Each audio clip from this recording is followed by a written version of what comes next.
नमस्कार दोस्तों, कैसे हैं आप लोग? तो स्वागत है हमारे इस नए वीडियो में। दोस्त आज की इस वीडियो में हम बात करेंगे बिहार स्पेशल, यानी कि हम कौन-सा सीरीज़ चला रहे हैं, तो टॉप 2000 जो प्रश्नों का सीरीज़ है, उसका हम पूरा आपको संग्रह लेकर आए हैं, ठीक है ना? और इसी संग्रह का आज का वीडियो नंबर कितना है? 35 है, ठीक है ना? जो भी विद्यार्थी ये नहीं जानकारी है, तो बता देना चाहते हैं कि पार्ट जो है 34 तक हमारे चैनल पे प्लेलिस्ट के माध्यम से बना दिए गए, आप आराम से जाकर कंप्लीट कर सकते हैं। ठीक है ना दोस्त?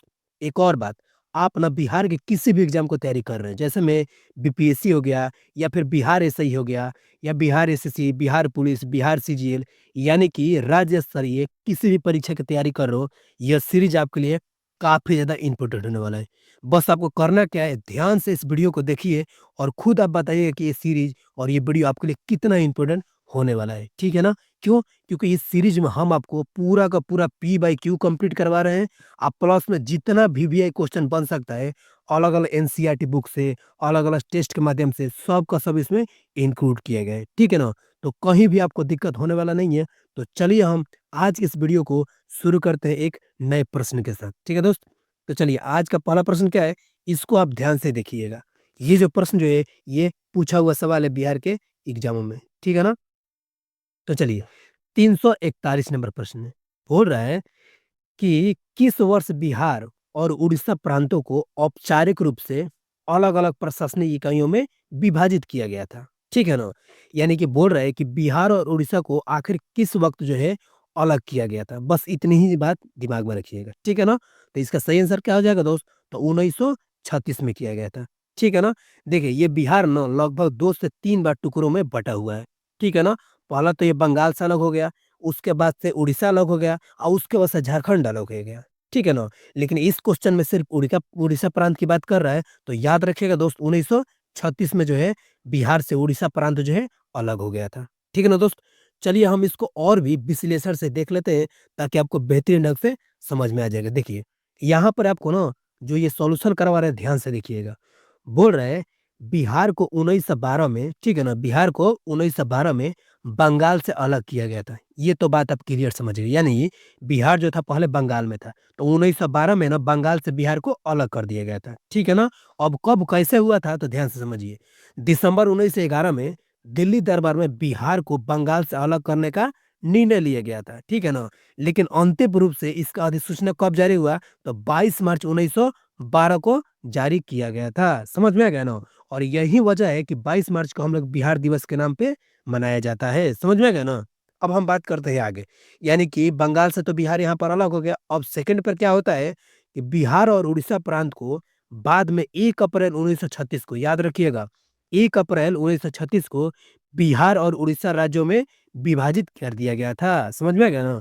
यानी कि 1936 को ना बिहार से अलग राज्य उड़ीसा बना दिया गया था। इसको आप ज़रूर याद रखिएगा। अब तीसरा टुकड़ा कब होता है? तो 15 नवंबर 2000 को ना 15 नवंबर 2000 को बिहार पुनर्गठन अधिनियम 2000 द्वारा झारखंड को भी बिहार से अलग कर दिया गया था। समझ में आ गया ना? तो हम अभी बताए आपको कि 3 टुकड़े हुए थे बिहार जब बंगाल से अलग हुआ था तो, है कि नहीं? और अभी का जो झारखंड के बाद जो अलग हुआ है बिहार, अभी का बिहार जो है, अभी ये जो आपको बिहार दिखता है, यही जो आपको बिहार है, ठीक है ना? जो कि आपको बीच-बीच से गंगा नदी निकल रही है, यही आपका वर्तमान वाला बिहार बचा हुआ है। समझ में आ गया? अब हम चलते हैं दोस्त अपने अगले नंबर प्रश्न पे। बस आपको बारीकी से समझाया जाएगा दोस्त, कहीं भी आपको दिक्कत नहीं होगा, ठीक है ना? अब बात करते हैं 342 नंबर प्रश्न को। बोल रहा है कि बिहार प्रांत को, ठीक है ना, बंगाल प्रांत में कब शामिल किया गया था? देखिए यहाँ पर शामिल करने की बात कर रहा है। पिछले प्रश्नों में अलग करने की बात कर रहा था, यहाँ पर शामिल करने की बात कर रहा है, ठीक है ना? ऑप्शन पे चलते हैं तो ऑप्शन नंबर है 1731 में, या फिर ऑप्शन नंबर बी है 1732 में, या फिर ऑप्शन नंबर सी है 1733 में, या फिर ऑप्शन नंबर डी है 1734 में। अब बताइए इसका सही आंसर क्या हो जाएगा? देखिए दोस्तों, आप ना कमेंट बॉक्स में बताते नहीं कि आपने कितने क्वेश्चन को सही तरीके से अटेंड किया है, तो आप कमेंट बॉक्स में ज़रूर बताइए। चैनल के माध्यम से कोई भी राय हो ना, आप कमेंट बॉक्स में ज़रूर बताइए, ठीक है ना दोस्त?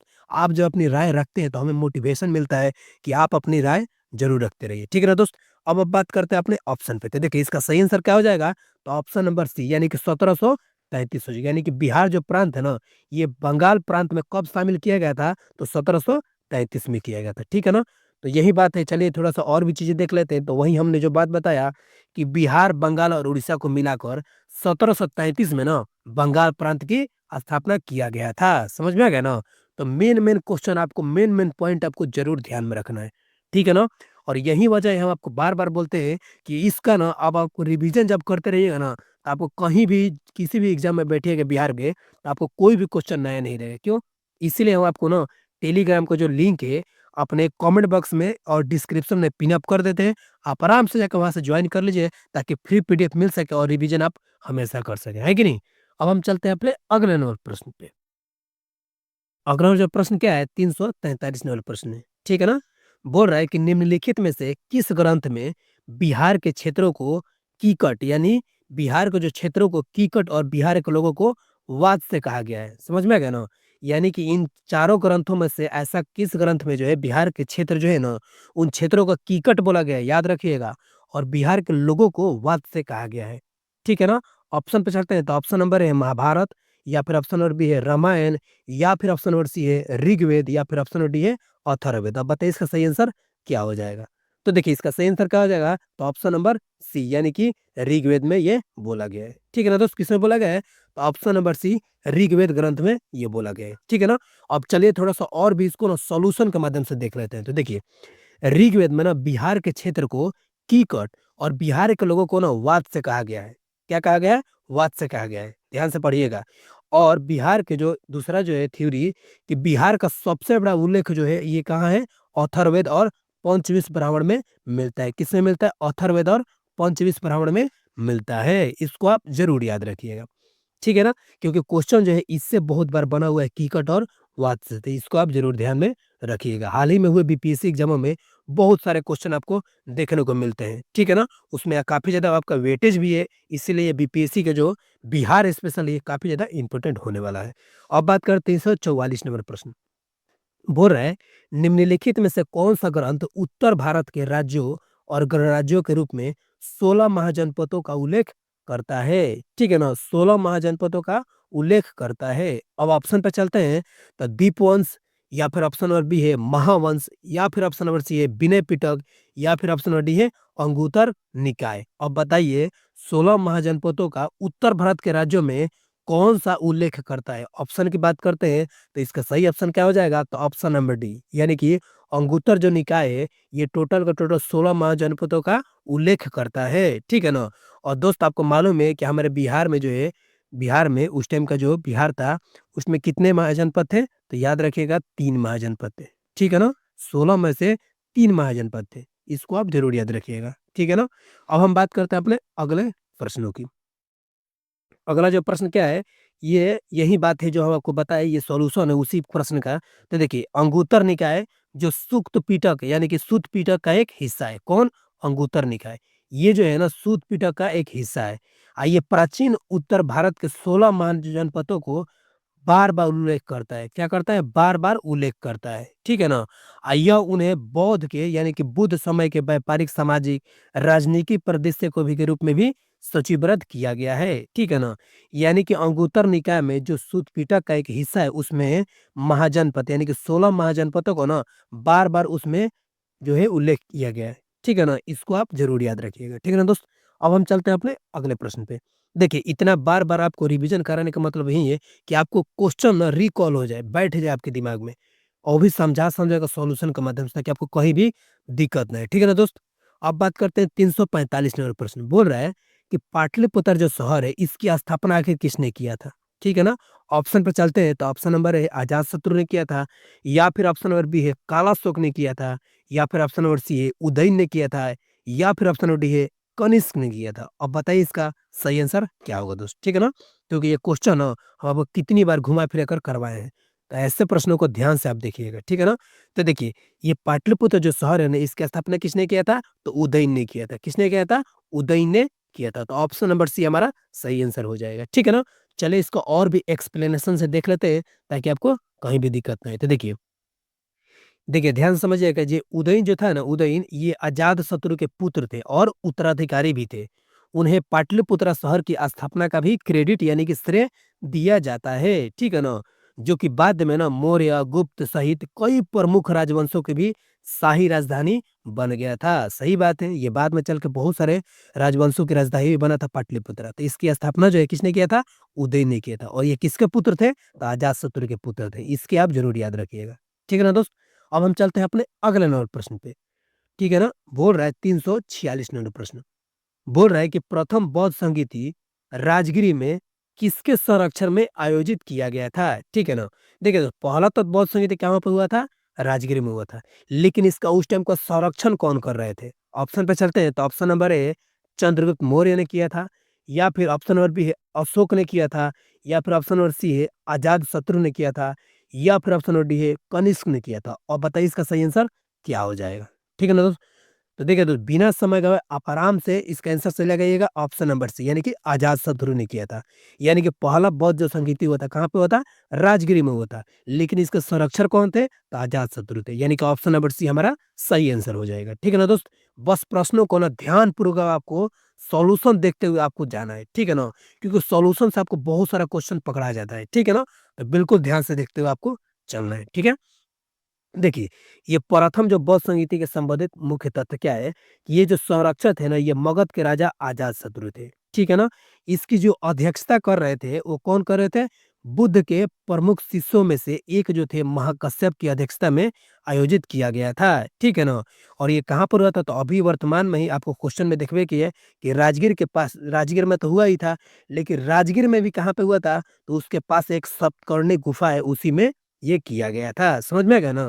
तो ऐसे प्रश्नों को ना जब आप समझ के बनाते हैं ना, तो कोई भी क्वेश्चन आपसे बिल्कुल नहीं छूटता है। ठीक है ना दोस्त?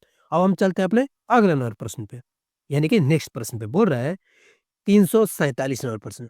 बोल रहा है निम्नलिखित में से कौन-सा बौद्ध धर्म का, यानी कि निर्वाण की अवधारणा का सर्वाधिक उपयुक्त वर्णन करता है? क्या करता है? उपयुक्त वर्णन करता है। ऑप्शन पे चलते हैं तो ऑप्शन नंबर ए इच्छा की ज्वाला का विलुप्त होना, या फिर ऑप्शन नंबर बी है स्वयं का पूर्ण विनाश होना, या फिर ऑप्शन नंबर सी है आनंद और विश्राम की स्थिति, या फिर ऑप्शन नंबर डी है सभी समझे से परे एक मानसिक अवस्था। अब बताइए इसका सही आंसर क्या है? यानी कि निर्वाण की बात कर रहा है। ठीक है ना? इसकी अवधारणा जो है सर्वाधिक उपयुक्त किस चीज़ में वर्णन में करता है? इसी की ये प्रश्न पूछ रहा है। ठीक है ना? लेकिन चलिए इसका सही आंसर क्या हो जाएगा? तो याद रखिएगा ऑप्शन नंबर ए। ये जो बौद्ध धर्म का जो निर्माण की अवधारणा की बात कर रहा है, वो इच्छा की ज्वाला का विलुप्त होना। इसके कहने का मतलब यही हुआ। ठीक है ना? अब चलिए इसको और भी हम ना बेहतरीन ढंग से समझ लेते हैं। तो देखिए, यहाँ पर सटीक तरीके से आप ध्यान से समझिए। बोल रहा है कि बौद्ध धर्म में ना निर्माण में सबसे सटीक रूप से इच्छा, घृणा और अज्ञातता का विलुप्त होने के रूप में वर्णित किया गया है। समझ में आएगा ना? यानी कि ये इच्छा हो गया, घृणा हो गया और अज्ञातता के ना विलुप्त होने का वर्णन किया गया। किसमें? निर्वाण में। इसका सटीक रूप यही है। समझ में आ गया ना? इससे होता क्या है कि दुःख और पुनर्जन्म का चक्र समाप्त हो जाता है। ठीक है ना? और यह जो है शून्यवादी अर्थ का स्वयं विनाश नहीं है। ठीक है ना? न ही केवल आनंद की स्थिति न समझे परे या मानसिक अवस्था, यानी कि ये चीज़ नहीं है, बल्कि ऑप्शन नंबर है इच्छा की ज्वाला का विलुप्त होना। इसको आप ज़रूर याद रखिएगा। ठीक है ना दोस्त? अब हम चलते हैं अपने अगले नंबर प्रश्न पे, यानी कि 348 नंबर प्रश्न पे। बोल रहा है निम्नलिखित में से किस शासक को हुणों को पराजित करने का श्रेय दिया जाता है? यानी कि आखिर इनमें से कौन से शासक है जिनको हुणों को पराजित करने का क्रेडिट दिया जाता है? ठीक है ना? अब बताइए ऑप्शन पे चलते हैं तो ऑप्शन नंबर है समुद्रगुप्त, या फिर ऑप्शन नंबर बी है चंद्रगुप्त, या फिर ऑप्शन नंबर सी है स्कंदगुप्त, या फिर ऑप्शन नंबर डी है रामगुप्त। अब बताइए इसका सही आंसर क्या हो जाएगा? क्वेश्चन काफ़ी बेहतरीन है, तो इसको आप ज़रूर ध्यान से समझते हुए चलिएगा। ठीक है ना दोस्त? तो देखिए इसका सही आंसर क्या हो जाएगा? तो ऑप्शन नंबर सी, यानी कि स्कंदगुप्त हो जाएगा। ठीक है ना? लेकिन चलिए इसको और भी हम चीज़ों को समझ लेते हैं। तो देखिए, आप तो समझ ही गए, आपको बता दिए कि इसका सही आंसर क्या हो जाएगा दोस्त? स्कंदगुप्त हो जाएगा। ठीक है ना? तो इस क्वेश्चन को ध्यान से समझ लीजिएगा। हुणों को पराजित करने का जो श्रेय दिया जाता है, वो किसको दिया जाता है? स्कंदगुप्त को दिया जाता है। ठीक है ना? इसको हम चलिए विश्लेषण में समझ लेते हैं। तो देखिए बोल रहा है स्कंदगुप्त को जो कुमारगुप्त प्रथम के उत्तराधिकारी थे। कौन थे? कुमारगुप्त प्रथम के उत्तराधिकारी थे। कौन? स्कंदगुप्त। शायद अंतिम शक्तिशाली गुप्त सम्राट भी थे। ये आप ध्यान से रखिएगा। अपनी स्थिति को मजबूत करने के लिए उन्हें पुष्य मित्रों को से लड़ना पड़ा था, और देश को उत्तर पश्चिम सीमाओं के पार से हुणों के आक्रमण का सामना भी करना पड़ा था। तो इसको आप जरूर ध्यान में रखिएगा कि जो स्कंदगुप्त थे ना, स्कंदगुप्त, ये जो हुणों के ना जो अंतिम जो है यहाँ पर बोल रहा है कि हुणों को पराजित करने का जो क्रेडिट जाता है किसको जाता है? तो स्कंदगुप्त को जाता है। इस क्वेश्चन को ना आप ध्यान समझिएगा, इसलिए इसको बार-बार बता रहे हैं ताकि ये क्वेश्चन जो है बहुत बार पूछा गया है, तो ऐसे प्रश्नों को बिल्कुल नहीं भूलना है। ठीक है ना दोस्त? यहाँ पर तो चीज़ आप समझ ही गए, ठीक है ना? अब हम चलते हैं अपने अगले वाले प्रश्न पे, यानी कि 349 नंबर प्रश्न पे, ठीक है ना? अब बोल रहा है कि विक्रमशिला विश्वविद्यालय की जो स्थापना है आखिर किस वंश के शासक ने किया था? ठीक है ना? विक्रमशिला विश्वविद्यालय बहुत सारे विद्यार्थी जानते भी होंगे और जिनको नहीं मालूम है उनको बेहतरीन ढंग से हम आपको बता रहे हैं। देखिए, ये विक्रमशिला विश्वविद्यालय जो है ना, ये समझिए कि पूरे विश्व का ना ज्ञान का केंद्र भी माना जाता है। था, ठीक है ना उस टाइम। तो इसका सही आंसर क्या हो जाएगा? तो ऑप्शन नंबर ए यानी कि पाल वंश, ठीक है ना? ये सब आंसर तो नहीं होगा बल्कि अब कौन-सा हो जाएगा? पाल वंश हो जाएगा। यानी कि विक्रमशिला विश्वविद्यालय की जो स्थापना था, ये किसने किया था? तो पाल वंश ने किए थे, ठीक है ना? इसको आप ज़रूर ध्यान से समझ लीजिएगा। तो देखिए, ये किसने किया था? तो विक्रम विश्वविद्यालय की जो स्थापना है, ये पाल वंश के जो शासक थे, वो कौन थे? धर्मपाल ने 8वीं शताब्दी में किया था। अभी जो है ये वर्तमान में कहाँ पर है? बिहार में है। ठीक है ना? इसको आप ज़रूर याद रखिएगा। ठीक है ना? अब बात करते हैं अगला नंबर थ्योरी बोल रहा है, ये नालंदा और उदंतपुरी के साथ-साथ भारत में बौद्ध भिक्षुओं के यानी कि बौद्ध शिक्षकों के सबसे बड़े महत्वपूर्ण केंद्रों में से भी एक था। समझ में आ गया ना? अभी आपको बतेबे किए कि भारत में पूरे मतलब भारत में जो है आपको शिक्षा के केंद्र के रूप में विक्रमशिला विश्वविद्यालय को भी जाना जाता है। समझ में आ गया ना? ये सब क्वेश्चन आपको बिहार की जो भर-भर के आता है, तो ये सब चीज़ें बिल्कुल आपको नहीं भूलना है। अब बात करते हैं आज का वीडियो का अंतिम क्वेश्चन और काफ़ी बेहतरीन क्वेश्चन है और महत्वपूर्ण क्वेश्चन है 350, ठीक है ना? बोल रहा है कि प्रसिद्ध प्रयागप्रासती के लेखक कौन थे? ठीक है ना? कौन? प्रयागप्रासती के जो लेखक है आखिर वो कौन थे? ऑप्शन पे चलते हैं तो ऑप्शन नंबर ए है कालिदास या फिर ऑप्शन नंबर बी है हरिसेन या फिर ऑप्शन नंबर सी है रविकृति या फिर ऑप्शन नंबर डी है शूद्रक। अब बताइए इसका सही आंसर क्या हो जाएगा? ठीक है ना दोस्त? तो याद रखिएगा ये प्रसिद्ध जो प्रयागप्रासती है इसके लेखक कौन है दोस्त? तो ये थे ऑप्शन नंबर बी यानी कि हरिसेन थे। ठीक है ना? ऐसे प्रश्न बिल्कुल आपको बनते हैं तो इसको आप ज़रूर ध्यान में रखिएगा। तो हरिसन जो थे ये प्रयागप्रासती के लेखक भी थे, ठीक है ना? चलिए इसको और भी हम विश्लेषण से समझ लेते हैं। तो देखिए, ये जो इलाहाबाद प्रासती के लेखक हरिसेन थे, ठीक है ना? वे गुप्त सम्राट समुद्रगुप्त के ना दरबारी कवि और मंत्री भी थे। क्या थे? दरबारी कवि और मंत्री भी थे, ठीक है ना? इन्होंने जो है प्रास्ती इलाहाबाद में अशोक स्तंभ पर अंकित कर एक लंबी कविता है, ठीक है ना?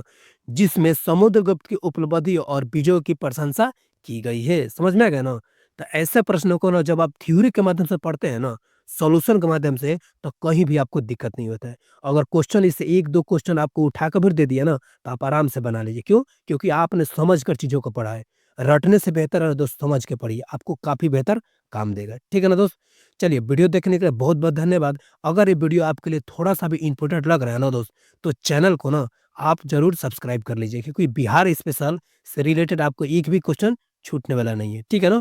और हाँ, टेलीग्राम से ना आप ज़रूर जुड़ जाइए ताकि पीडीएफ आपको जो मिलता है उसको रिवीजन करने में कोई दिक्कत नहीं। ठीक है ना? मिलते हैं नेक्स्ट वीडियो में, तब तक के लिए बाय।